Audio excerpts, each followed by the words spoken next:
Hello everyone. तो आज हम बात करने वाले हैं about the preconception and prenatal diagnostic techniques act of 1994। तो चलते हैं हमारे एक्ट की तरफ। और जब भी हम किसी एक्ट के बारे में बात करते हैं तो पहले हमारे लिए ये जानना जरूरी होता है कि वो एक्ट आया क्यों।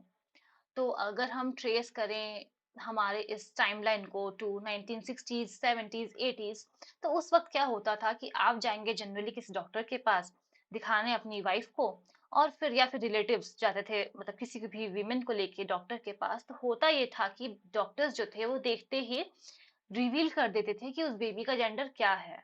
अब हमने ये देखा है कि उस टाइम से बहुत पहले से ही हमारे यहाँ इंडिया में ये चल रहा है कि गर्ल चाइल्ड्स को प्रेफरेंस कम दी जाती थी मेल चाइल्ड से। तो होता ये था कि वो जैसे ही जेंडर बताएंगे बेबी का और फिर वो अबॉर्शंस करवा देते थे। तो इससे ये हुआ कि फीमेल फिटिसाइड बढ़ता गया और सेक्स रेशियो जो है वो डिक्लाइन होता गया। तो तब जाके एक गवर्नमेंट को लगा कि हमें जरूरत है एक ऐसे एक्ट की जो कि सेक्स रेशियो को ठीक कर सके, फीमेल फिटिसाइड को रोक सके। इसलिए 1994 में गवर्नमेंट लेकर आई पीएनडीटी एक्ट। हम आप गौर करिएगा, वो पीसीपीएनडीटी एक्ट नहीं लेकर आई थी 1994 में। 1994 में आया था पीएनडीटी एक्ट, मतलब prenatal diagnostic technique regulation and prevention of misuse act 1994। फिर उसके बाद क्या हुआ कि अब टेक्नोलॉजी तो धीरे धीरे बढ़ते ही जा रही है ना। तो हुआ ये कि पहले ये क्या करते थे, दो टर्म्स होते हैं, पहले हम ये समझते हैं दो टर्म्स होते हैं। एक तो होता है प्री नेटल और एक होता है प्री कंसेप्शन। तो प्री नेटल क्या होता है, जब बेबी अपनी मम्मा के वूम में है, जब बेबी अपने मदर की वूम में है, उसके पहले, बर्थ से पहले जो टाइम होता है, that is prenatal. But preconception क्या होता है कि वो बच्चा आया भी नहीं है अपनी मदर की वूम में, उसके पहले ही आप क्रोमोसोम्स के साथ छेड़खानी करके आप जेंडर जो है वो स्पेसिफाई कर रहे हो किसी होने वाले, कंसेप्ट होने वाले बच्चे का। तो उसे कहा जाता है प्री कंसेप्शन, की कंसेप्शन होने से पहले ही आप डिटरमाइन कर रहे हो कि क्या जेंडर होना चाहिए आगे जो कंसेप्शन होने वाला है उस बच्चे का। That is pre conception. तो इसीलिए हुआ ये कि पहले प्री नेटल हो रहा था, बट फिर जैसे जैसे टेक्नोलॉजी बढ़ते गई वैसे वैसे प्री कंसेप्शन भी होने लगा। तो गवर्नमेंट को लगा कि अरे भैया, पहले हम लोग जब प्री नेटल डायग्नोस्टिक टेक्निक आप यूज कर रहे थे तो हम लोग ये एक्ट लेकर आए, बट अब टेक्नोलॉजी के एडवांसमेंट के साथ आप प्री कंसेप्शन भी बेबी का जेंडर डिटरमाइन करने में लगे हुए हो। तो इसलिए तब जाकर गवर्नमेंट लेकर आई prenatal diagnostic techniques regulation and prevention of misuse amendment act 2002। Now ये जो एक्ट है इसमें 34 सेक्शंस है एंड 8 चैप्टर्स हैं। Now let us come to the date of enforcement. तो इस एक्ट को एसेंट मिला था 20th सितंबर 1994 में, बट ये एनफोर्समेंट में आया फ्रॉम 1st of January 1996।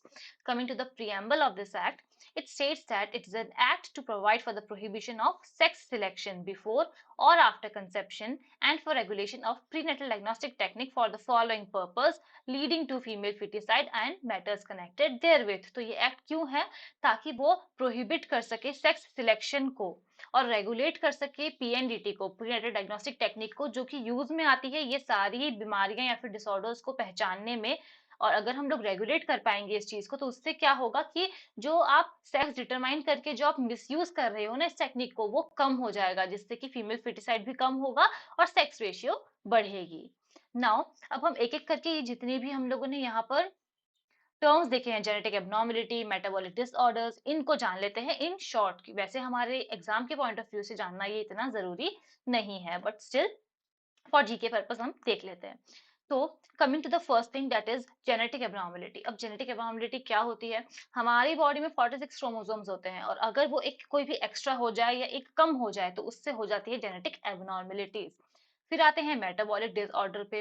अब मेटाबॉलिक डिसऑर्डर क्या होता है कि आपकी बॉडी में जो सब्सटेंस है जो बना रही है आपकी गवर्नमेंट आपकी बॉडी जो एक सब्सटेंस बना रही है वो या तो ज्यादा है या फिर हद से ज्यादा कम है। तो अगर ज्यादा होगी या कम होगी तो मेटाबॉलिक डिसऑर्डर होगा। Then coming to chromosomal abnormalities. अब ये क्या होती है, क्रोमोसोमल एबनॉर्मलिटीज में बेसिकली ये होता है कि जो आपके क्रोमोसोम्स है वो एक्स्ट्रा हो या मिसिंग हो तो उससे क्रोमोसोमल एबनॉर्मलिटीज हो जाती है। फॉर एग्जांपल डाउन सिंड्रोम सबसे कॉमन एक जानने वाला सिंड्रोम है जो कि क्रोमोसोमल एब्नॉर्मलिटी से होती है। देखिए जैसे देखा जाए तो ये जितने भी टर्म्स हमने अभी देखे हैं वो सारे सेम ही हैं, but then to make the act more exclusive इसलिए ये सारे टर्म्स इसमें यूज किए गए हैं।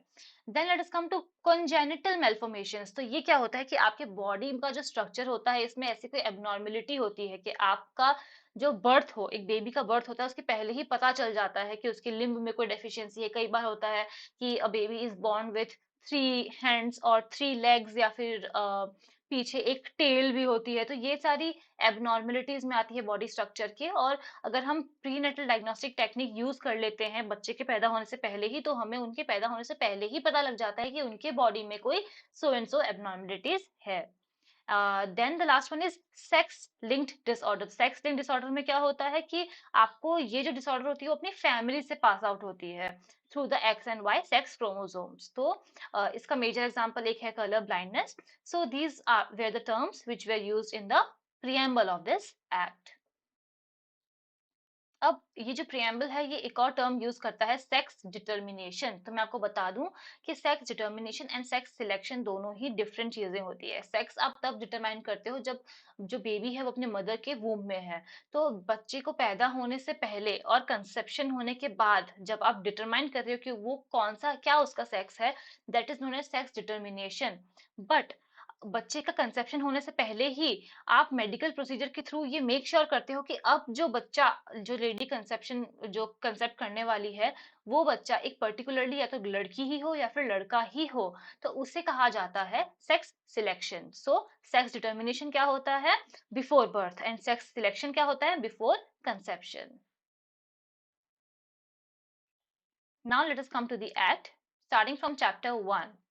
तो जब हम सेक्शन 1 पे आते हैं तो मेनली ये हमारा इंपॉर्टेंट क्वेश्चन है कि अब इस एक्ट का नाम क्या है। तो मैंने ये क्लियर कर दिया है कि पहले जब ये एक्ट आया था तो ये पीएनडीटी था, बट नाउ इस एक्ट का नाम क्या है? It is the preconception and prenatal diagnostic techniques prohibition of sex selection act 1994।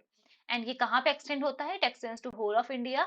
ये आगे का जो पार्ट था state of except the state of Jammu and Kashmir, ये हटा दिया गया है, ओमिट हो गया है with the help of the act of JNK reorganisation act 2019। Then let's come to the definition part. अब सेक्शन 2 में 3 मोस्ट इंपॉर्टेंट डेफिनेशन हम लोग पढ़ने वाले हैं। वो है कंसेप्टस की, एम्ब्रियो की और फीटस की। सो कंसेप्टस क्या होता है? देखिए जब एक बच्चा पैदा होता है उसके एक पूरी एक स्टेज होती है। मतलब हमें इतना सब कुछ जानना जरूरी नहीं है, बट हाँ ये जो 3 जो डेफिनेशंस है इसमें हमारे प्री के सवाल आ सकते हैं, तो इसीलिए हम इसको कुछ लेंथ में इसको हम समझ लेते हैं। सो कंसेप्टस क्या होता है? देखिए जब एक बच्चा एक मदर के वूम में होता है तो उसमें उसके कुछ स्टेजेस होते हैं। जैसे कि पहले होता है बिफोर कंसेप्शन, कि जब कंसेप्शन नहीं हुआ है।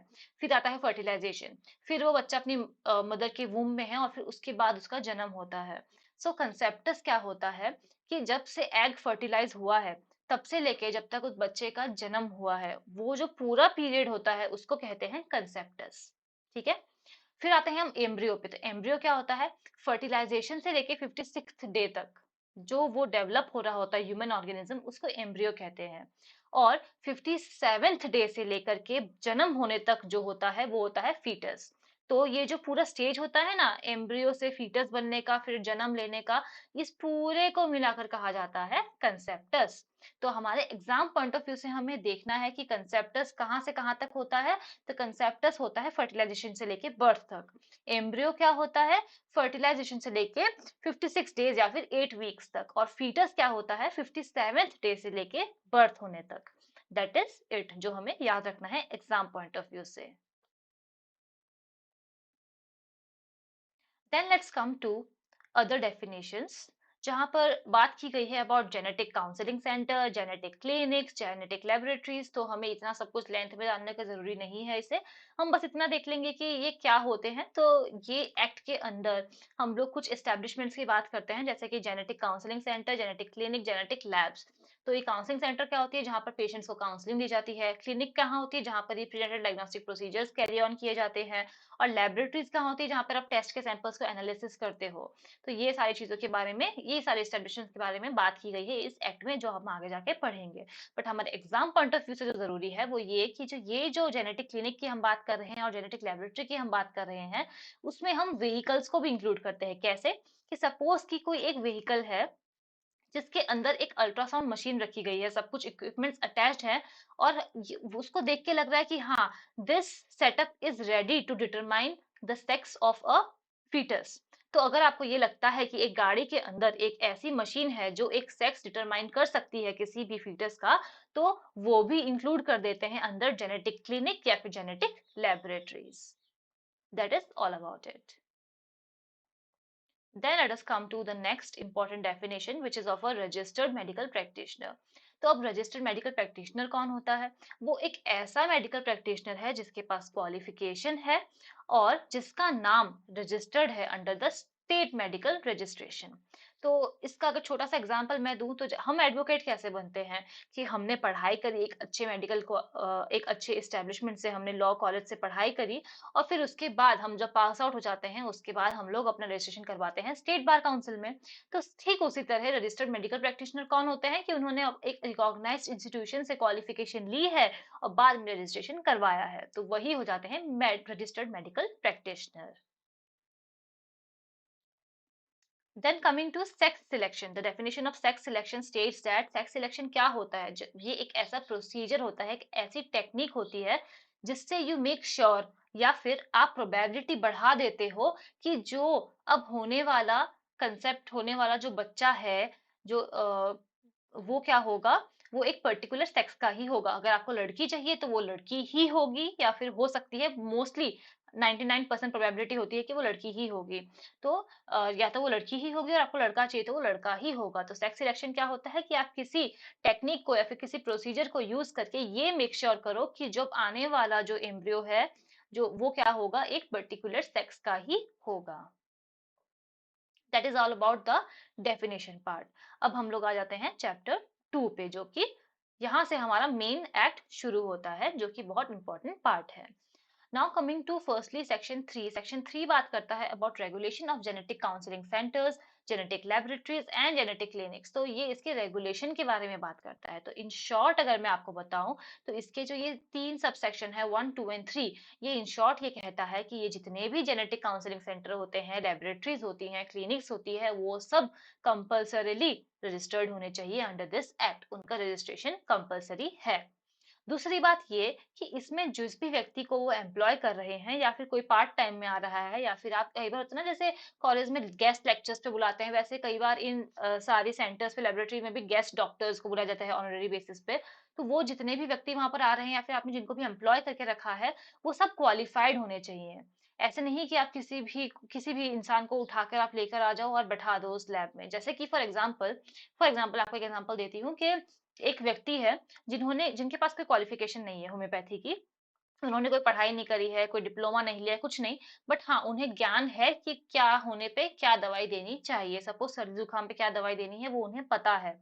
तो वो क्या करते हैं, एक क्लिनिक खोल के बैठ जाते हैं। ठीक है। तो यहाँ मे भी ये हो सकता है कि उन्हें जानकारी हो उस चीज के बारे में कि क्या होने पे क्या दवाई देनी है, बट उनके पास क्वालिफिकेशन तो नहीं है ना। तो इसलिए ये सेक्शन ये कहता है कि पहली बात कि वो रजिस्टर्ड होने चाहिए जितने भी सेंटर्स हैं। दूसरी बात ये कि उनमें जो भी लोग काम कर रहे हैं वो लोग भी क्वालिफाइड होने चाहिए। And lastly it states that जो ये कंडक्ट कर रहे हैं ना प्रीनेटल डायग्नोस्टिक टेक्निक, जिस एस्टेब्लिशमेंट में कर रहे हैं, वो प्लेस जो है वो भी रजिस्टर्ड होनी चाहिए अंडर दिस एक्ट। तो कोई भी गायनेकोलॉजिस्ट हो या फिर कोई भी मेडिकल प्रैक्टिशनर हो जो रजिस्टर्ड है, और वो लोग पीएनडीटी, प्रीनेटल डायग्नोस्टिक टेक्निक अगर यूज कर रहे हैं, तो वो जिस भी जगह पे कर रहे हैं वो प्लेस रजिस्टर्ड होना चाहिए। Then let us come to section 3A। Section 3A बात करता है about prohibition of sex selection. अब ये हम लोग, अगर आप कभी, अब ये तो वैसे तो अब प्राइवेट जो एस्टेब्लिशमेंट होती है उसमें भी लिखा होता है, और अगर हम गवर्नमेंट उसमें जाते हैं, हॉस्पिटल्स में जाते हैं, तो वहां पर भी लिखा होता है कि sex selection is prohibited, determination of sex is prohibited under law. So वो कहाँ से आता है, वो यही इसी एक्ट से आता है। तो सेक्शन 3A क्या कहता है कि कोई भी व्यक्ति है वो सेक्स सिलेक्शन किसी भी औरत पे या फिर किसी भी आदमी पे नहीं करवा सकते हैं। Sex selection is prohibited. That is all about it.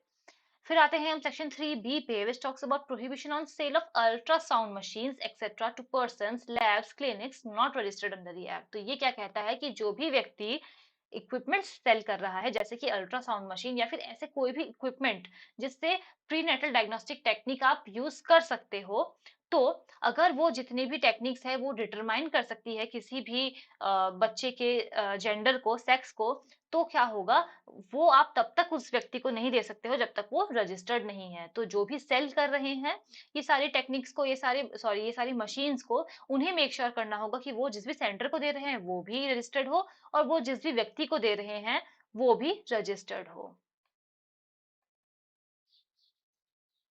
Then let us come to chapter 3 of the act, which talks about regulation on prenatal diagnostic techniques. तो इसमें आता है सबसे पहले section 4।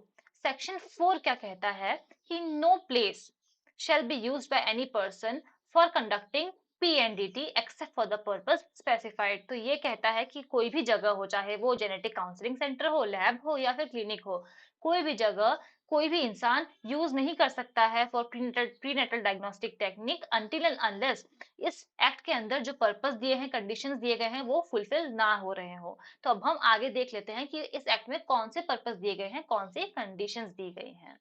So first is section 4 subsection 2। Subsection 2 हमें बताता है, जो अभी हम लोग ऊपर जितनी भी डिजीजेस थी, एबनॉर्मलिटीज थी, इनको डिस्कस करके आए हैं, वो सभी इसमें दी गई है। तो सेक्शन 2 कहता है कि अगर आप प्रीनेटल डायग्नोस्टिक टेक्निक यूज कर रहे हो for determining all of these diseases और एबनॉर्मलिटीज 1 2 3 4 5 6, ये जितनी भी चीजें हैं, अगर आप इनको डिटरमाइन करने के लिए यूज कर रहे हो पीएनडीटी, तो आप कर सकते हो। अदरवाइज इसके अलावा कोई भी और पर्पस है तो आप नहीं यूज कर सकते हो। Then let us come to subsection 3। subsection 3 बात करता है about some conditions जिसमें आप प्रीनेटल डायग्नोस्टिक टेक्निक यूज कर सकते हो। बट आपको ये ध्यान रखना होगा कि अगर कोई भी क्वालिफाइड पर्सन पीएनडीटी यूज में ले रहा है तो उन्हें उसको इन राइटिंग रिकॉर्ड में रखना पड़ेगा, ताकि कभी भी कोई उनसे रिकॉर्ड मांगे तो उनके पास रिकॉर्ड देने के लिए हो।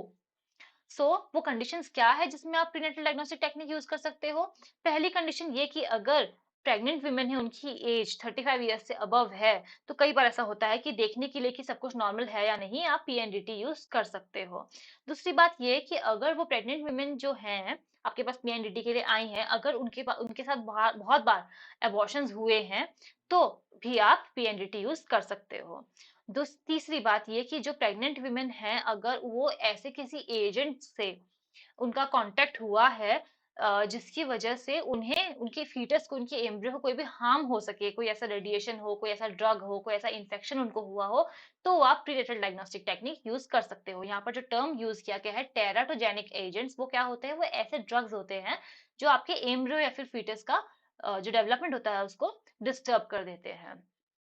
Then let us come to the fourth one, that is जहां पर एक प्रेग्नेंट वुमेन है, उनके स्पाउस या फिर उनकी जो फैमिली है उसमें कोई ऐसी मेडिकल हिस्ट्री रही है कि उसमें बहुत लोग मेंटली रिटार्ड हो, या फिर उनके अंदर कोई भी फिजिकल डिफॉर्मिटीज हो, जैसे कि यहाँ पे लिखा गया है सच एज स्पेस्टिसिटी। स्पेस्टिसिटी क्या होती है, जहाँ पर मसल स्टिफनेस होता है कि आप सपोज अपने हाथ को आप मूव करना चाहते हो, बट वो मूव आप जिस तरीके से करना चाहते हो वो उस तरीके से होता नहीं है। So that is known as स्पेस्टिसिटी।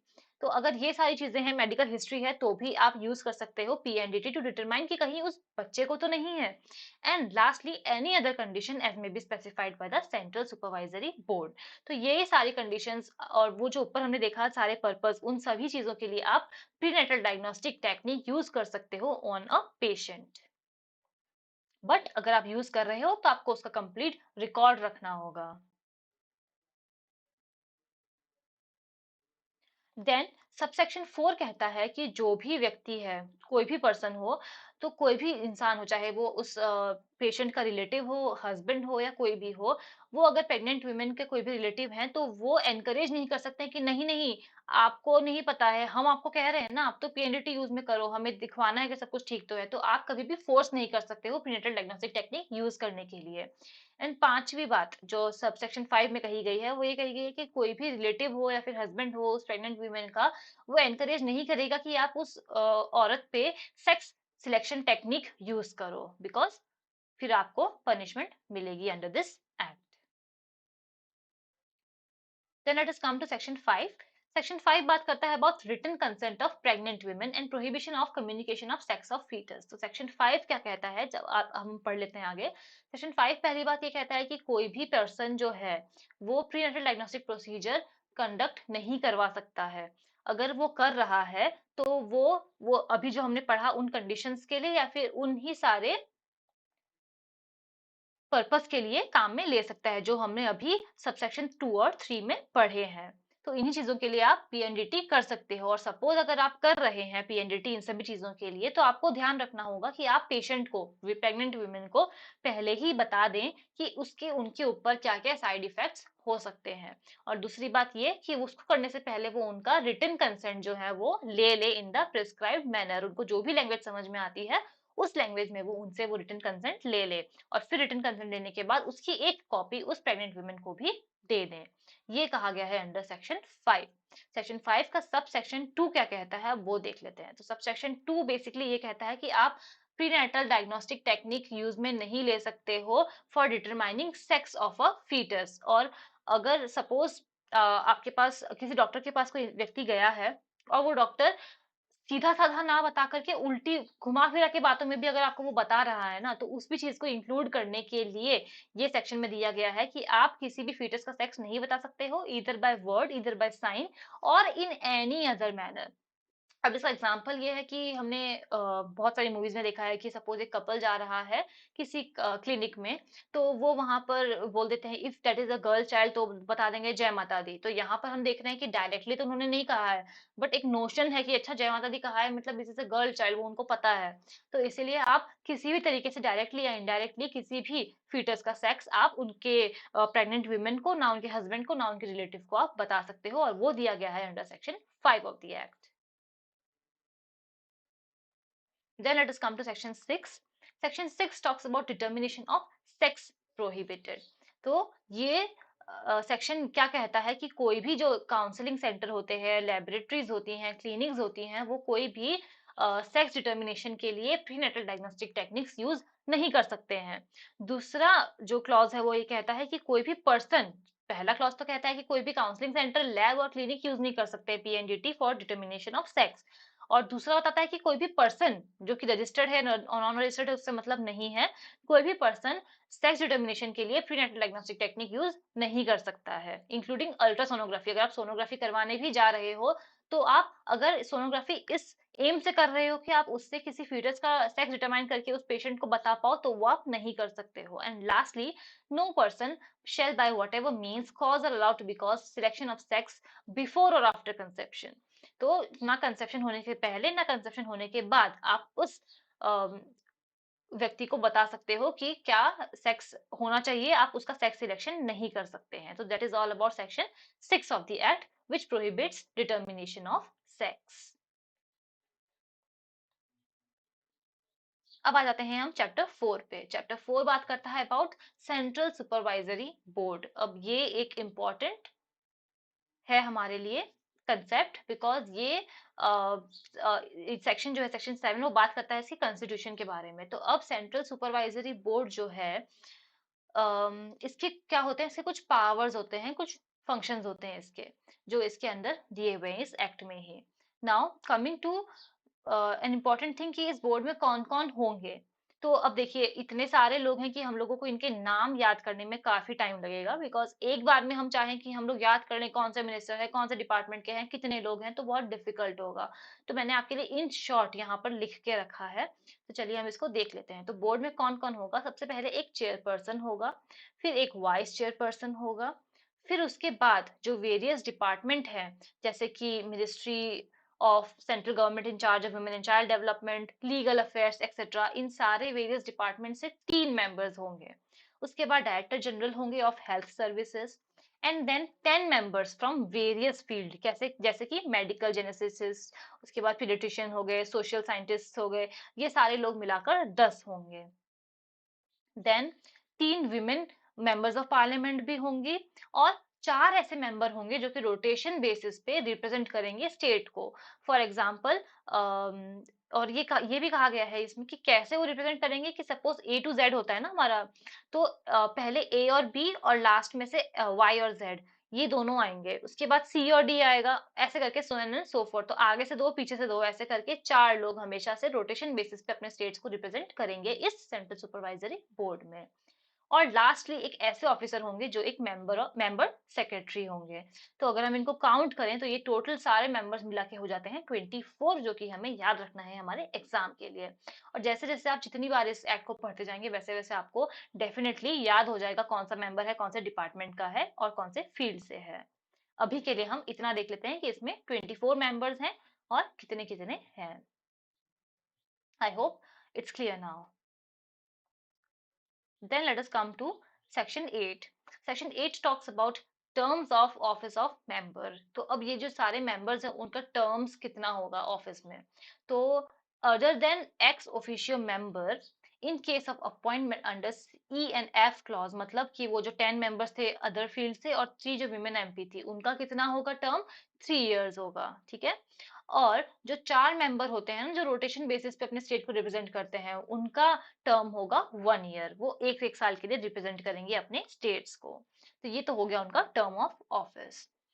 दूसरी बात ये कि इन केस उनकी सीट पे वैकेंसी आ जाती है, सपोज किसी की डेथ हो जाती है, कोई रिजाइन कर देता है या फिर कोई बीमार हो जाता है कि वो अपने आप मतलब अपने स्टेट को या फिर नहीं शो अप कर पाए उस बोर्ड में, तो क्या होगा कि फ्रेश अपॉइंटमेंट किया जाएगा सेंट्रल गवर्नमेंट के द्वारा। और ये जो फ्रेश अपॉइंटमेंट वो करते हैं ना, वो ऐसा नहीं कि अब वो इंसान आ गया है तो वो अगले 3 साल के लिए रहेगा, नहीं।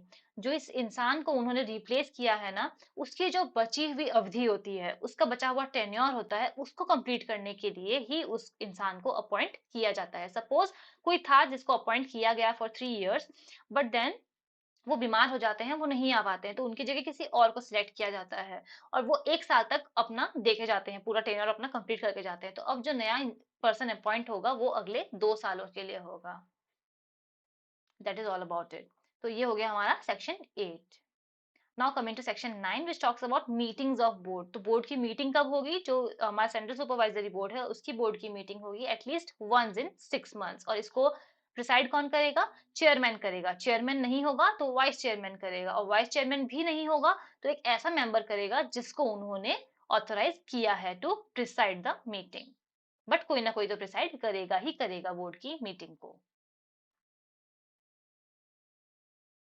Then let us come to section 10. Section 10 talks about vacancies etc. not to invalidate proceedings of the board. So ये क्या कहता है कि no act or proceeding of the board shall be invalid merely by the reason, कोई भी जो board की act है या फिर प्रोसीडिंग्स है वो इनवैलिड नहीं होगी जस्ट बिकॉज उस बोर्ड में वैकेंसी है, जस्ट बिकॉज उसमें कोई भी जो पर्सन एक्टिंग जो अपॉइंट किया गया है उसमें डिफेक्ट हो, या फिर on the basis of any irregularity in the procedure, मतलब कोई भी चीज जो है वो बोर्ड के काम को इफेक्ट नहीं करनी चाहिए। Then section 11 is not so important for us. Let us come to section 12. Section 12 बात करता है about appointment or officers and other employees of the board for the purpose of enabling its efficiently to discharge its function. The board may appoint such number of officers and other employees as may be considered necessary. तो वो कितने officers रखेंगे, कितने employees रखेंगे, उसके हमें count नहीं दी गई है। यहाँ पे बस इतना कहा गया है कि जितना भी जो काम है, जो फंक्शंस है, उसको डिस्चार्ज करने के लिए जितने भी लोग एफिशिएंट होंगे उतने ही लोग रखे जाएंगे with the approval of the central government. Then let us come to section 14 which talks about disqualification for appointment as member. Now ये section क्या कहता है कि जो भी व्यक्ति है वो डिस्क्वालीफाई कब होगा एज अ मेंबर।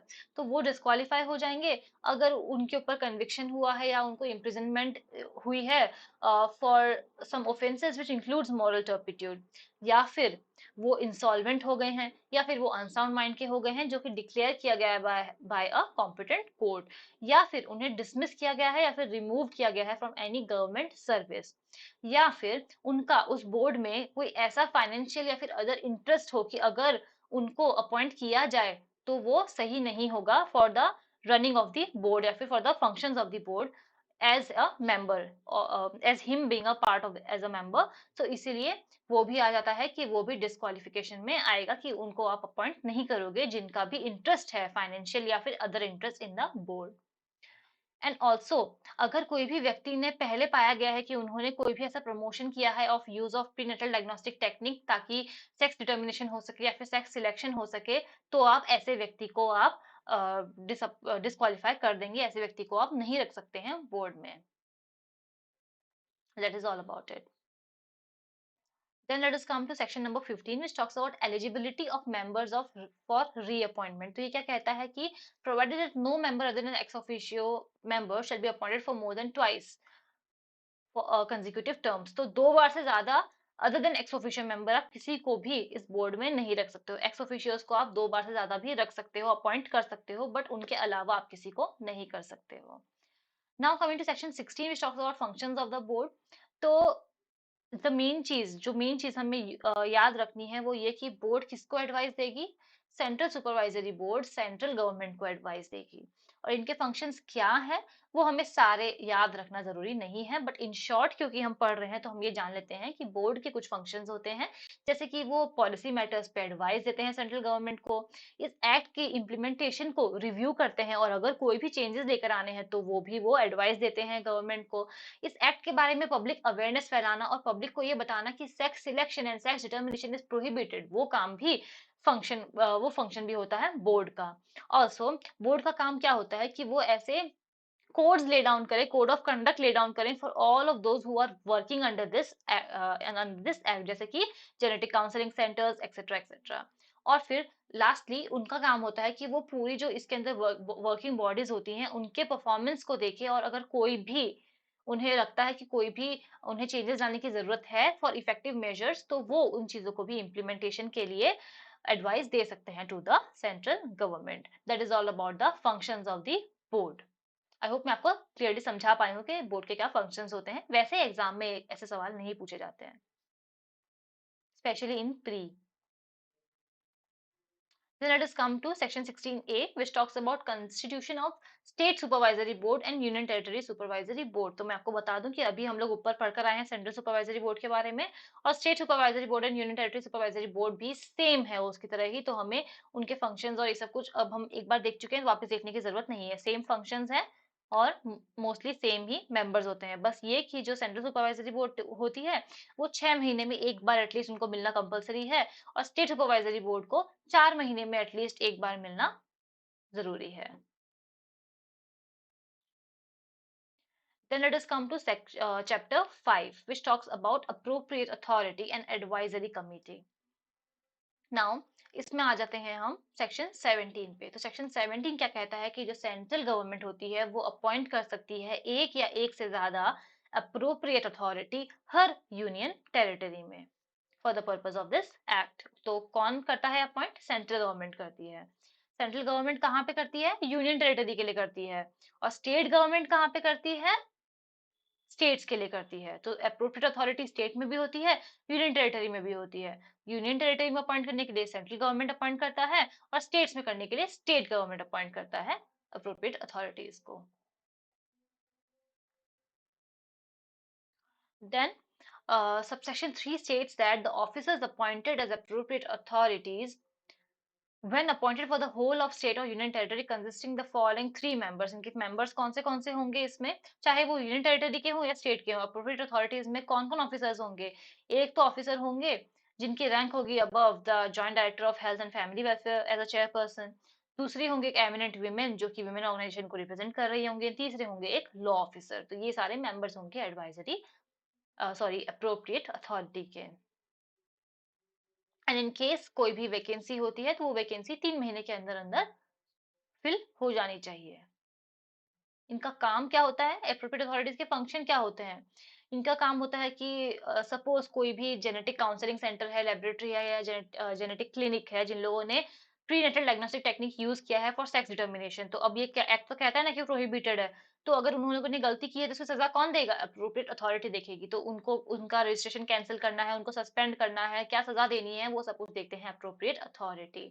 वो ये भी देखते हैं कि अगर सपोज उनको उनको किसी के ऊपर शक है तो इमीडिएट एक्शन लेना है, तो उसके ऊपर इन्वेस्टिगेट करना, एक्सेट्रा भी देखते हैं ये। और इन्हें एडवाइस कौन देती है? एडवाइजरी कमेटी देती है। किसी के ऊपर लीगल एक्शन लेना है, किसी पर्सन के ऊपर या फिर किसी प्लेस के ऊपर, तो वो भी देखते हैं अप्रोप्रिएट अथॉरिटी। पब्लिक को अवेयर करने के लिए कि sex determination and sex selection is prohibited, वो भी काम करते हैं अप्रोप्रिएट अथॉरिटी, एक्सेट्रा। तो ये सारी चीजें हैं function of the appropriate authority.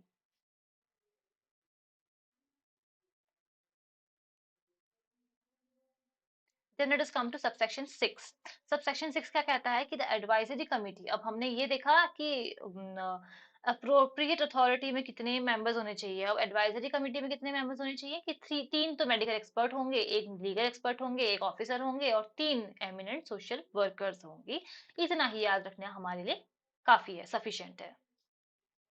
Then subsection 7 states that no person who has been associated with the use or promotion of prenatal diagnostic technique for determination of sex or sex selection can be appointed as a member of advisory committee. जिसने भी कभी भी promote किया होगा कि हाँ prenatal diagnostic technique use करनी चाहिए या फिर सेक्स सिलेक्शन होना चाहिए, डिटर्मिनेशन होना चाहिए, उनको आप एडवाइजरी कमेटी के मेंबर नहीं बना सकते हो। एडवाइजरी कमेटी कब कब मिलेगी? जितनी बार उनका मिलना जरूरी है इतनी बार मिलेंगी, या फिर अप्रोप्रिएट अथॉरिटी के रिक्वेस्ट करने पर एडवाइजरी कमेटी बैठेगी। That's all about section 17. Now let's come to section 17A. 17A बात करता है about powers of appropriate authority. तो क्या powers होंगी appropriate authority की? उनकी power होती है कि कोई भी suppose कोई person है जिसके पास कोई ऐसी information है कि so and so जगह पर सेक्स डिटर्मिनेशन हो रहा है, कोई छुपके से कर रहा है, अगर उनके पास इंफॉर्मेशन है तो उनको समन करने का पावर होगा अप्रोप्रिएट अथॉरिटी के पास। सपोज कोई भी डॉक्यूमेंट है या मटेरियल है जो कि हेल्प करता हो किसी को जानने में कि हाँ इस जगह पर ये काम प्रोहिबिटेड काम हो रहा है, तो उसका प्रोडक्शन के लिए भी कौन बुलाएगा? अप्रोप्रिएट अथॉरिटी आपको बुलाएंगे। सपोज उन्हें पता चलता है कि किसी जगह पर हो रहा है सेक्स डिटर्मिनेशन या फिर सेक्स सिलेक्शन, तो उस जगह पर वारंट इशू करने का काम किसका होगा? अप्रोप्रिएट अथॉरिटी का होगा। या फिर जो भी मैटर, इन सारी चीजों के लिए जो भी काम होगा वो सारे काम होते हैं अप्रोप्रिएट अथॉरिटी के, कि कहाँ पर हो रहा है सेक्स सिलेक्शन, कहाँ पर हो रहा है, किसको मतलब कहाँ पर सर्च होना चाहिए, कौन से डॉक्यूमेंट्स प्रोड्यूस होने चाहिए, जो इंसान दे रहा है आपको इन्फॉर्मेशन वो इंसान आएगा, तो ये सारी चीजें जो है वो पावर्स आती हैं अंडर द अप्रोप्रिएट अथॉरिटीज। चलिए, बस आज के लिए इतना ही। अब जो बाकी के आगे के प्रोविजंस है वो हम लोग नेक्स्ट क्लास में कंप्लीट कर देंगे।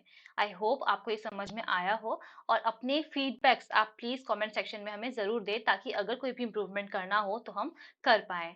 And thank you for watching, मिलते हैं अगली क्लास में।